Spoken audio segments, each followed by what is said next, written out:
Hi friends, আজকে আমি রান্না করব পাবদা মাছ। তো মাছগুলোকে আমি একটু ভেজে নিয়েছি। তো আমার ওদিকে মশলাটা কষছে।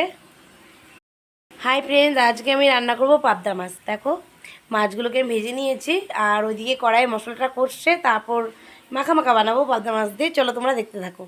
তো মশলাটা কষানো হয়ে গেছে, আমি ঝোল দিয়ে দিলাম পাবদা মাছের।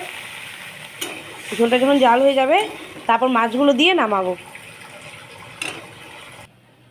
দেখো বন্ধুরা, ঝোলটা জাল হয়ে গেছে। এখন আমি ভেজে রাখা মাছগুলো দিয়ে দিব। তো মাছ দিয়ে দিলাম। মাছ দেওয়ার পরে দেখো আরেকটুখানি জাল হবে। জাল হওয়ার পরে আমি তরকারিটা নামিয়ে দিব।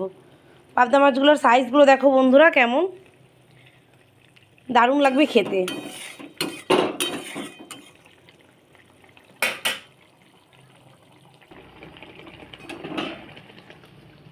তো বন্ধুরা, এই যে নামিয়ে দিলাম।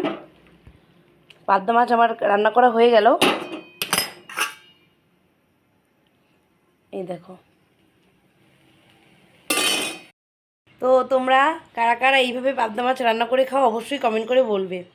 কেমন হয়েছে রান্নাটা বন্ধুরা, তোমরা অবশ্যই কমেন্ট করে বলো। দেখছো মাছগুলো সাইজগুলো দেখো। বাই, সবাই ভালো থেকো, সুস্থ থেকো। আবার দেখা হচ্ছে নেক্সট ভিডিওতে।